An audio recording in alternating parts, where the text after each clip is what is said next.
ট্রেনে আপনার সিটের ওপর অচেনা কেউ এসে বসে পড়েছে।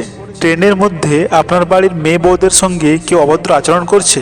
ট্রেনের বাথরুমের খুব খারাপ অবস্থা। ট্রেনে আচমকা আপনার শরীর খারাপ করছে।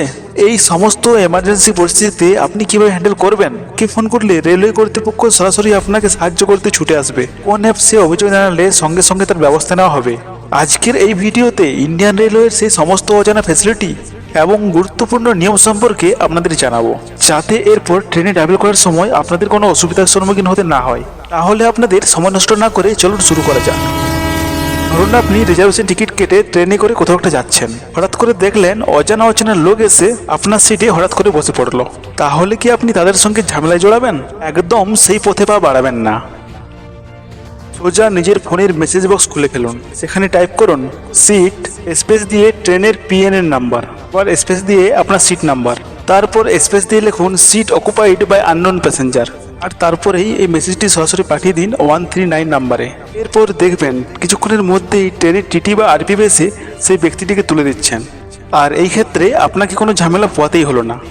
আপনি যে ট্রেনে ট্রাভেল করছেন, যদি দেখেন সেই ট্রেনের বাথরুম পরিষ্কার নেই, কিংবা লাইট খারাপ, কিংবা বেসিন থেকে জল পড়ছে না, তাহলে কি করবেন? ফোনের মেসেজ বক্স খুলে ফেলুন আর সেখানে টাইপ করুন পিএনআর স্পেস দিয়ে আপনার পিএনআর নাম্বার, আর তারপর যদি বাথরুম অপরিষ্কার থাকে তারপর স্পেস দিয়ে লিখুন সি অর্থাৎ ক্লিনিং, আর যদি জলের প্রবলেম হয় তাহলে লিখুন ডাব্লিউ, আর যদি ইলেকট্রিসিটির সমস্যা হয় তাহলে লিখুন ই। তারপরে এই মেসেজটিকে পাঠিয়ে দিন 588888 অথবা 9200003232 এই নাম্বারে। এরপর দেখবেন 10 থেকে 15 মিনিটের মধ্যেই আপনার এই সমস্যার সমাধান হয়ে গেছে। তবে রাত 10টা থেকে সকাল 6টার মধ্যে এই সার্ভিস পাওয়া যাবে না। ট্রেনের মধ্যে যদি কেউ কোনো মহিলার সঙ্গে অভদ্র আচরণ করে, কিংবা যদি কোনো গর্ভবতী মহিলা কোনো সমস্যার সম্মুখীন হয়, তাহলে অবশ্যই 182 অথবা 1512 নাম্বারে কল করুন। এছাড়া 139 নাম্বারে কল করেও কিন্তু উপকার পেতে পারেন। এই ক্ষেত্রে আরেকটা জিনিস জানিয়ে রাখি, যদি কোনো একাকী মেয়ে ট্রাভেল করে এবং তার কাছে টিকিট না থাকে, তাহলে টিটি তাকে ফাইন করতে পারে, কিন্তু কোনো ক্ষেত্রেই তাকে ট্রেন থেকে নামিয়ে দিতে পারবে না। এবার আসি মেডিকেল এমার্জেন্সির ক্ষেত্রে। যদি ট্রেনে যেতে যেতে হঠাৎ আপনার শরীর খারাপ করে, তাহলে কি করবেন? কল করবেন 139 এই নাম্বারে। সেখানে আপনার ট্রেনের নাম্বার এবং সিট নাম্বার জানাবেন। প্রয়োজনে ট্রেনেই আপনি মেডিকেল সার্ভিস পেয়ে যাবেন, কিংবা পরবর্তী স্টেশনে কোনো মেডিকেল টিম উঠে আপনার চিকিৎসার ব্যবস্থা করবে। যদি ট্রেনে আপনার লগেজ বা কোনো জরুরি জিনিসপত্র হারিয়ে যায়, কিংবা চুরি হয়ে যায়, অথবা খাবার নিয়ে যদি কোনো অভিযোগ থাকে, তাহলে সরাসরি ফোন করুন 139 নাম্বারে।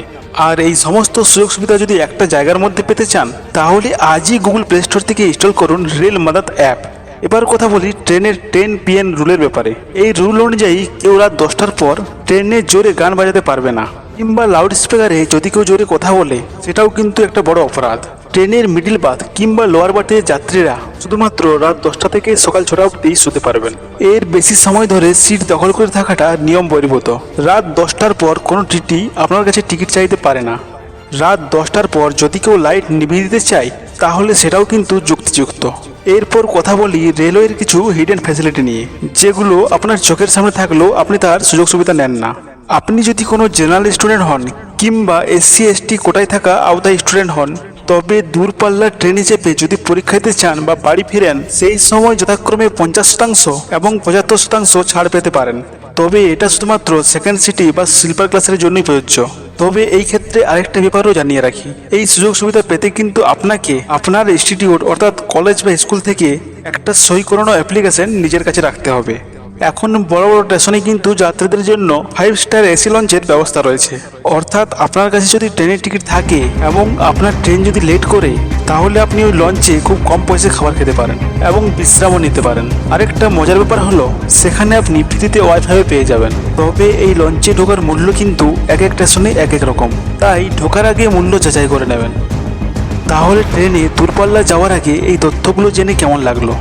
আপনি ট্রেনের আর কোন বিষয় নিয়ে তথ্য জানতে চান, সেটাও কিন্তু কমেন্ট বক্সে জানাবেন। শুভযাত্রা। ভিডিওটি ভালো লেগে থাকলে লাইক, কমেন্ট ও শেয়ার করতে ভুলবেন না, এবং চ্যানেলটিকে সাবস্ক্রাইব করে আমাদের সাথে থাকুন, এবং এই ধরনের ভিডিও সবার আগে পেতে চ্যানেলটির নোটিফিকেশন বাটনটি অন করে রাখুন। এরপর আপনাদের সাথে দেখা হচ্ছে আবার নতুন একটি ভিডিওতে। ততক্ষণের জন্য টেক কেয়ার।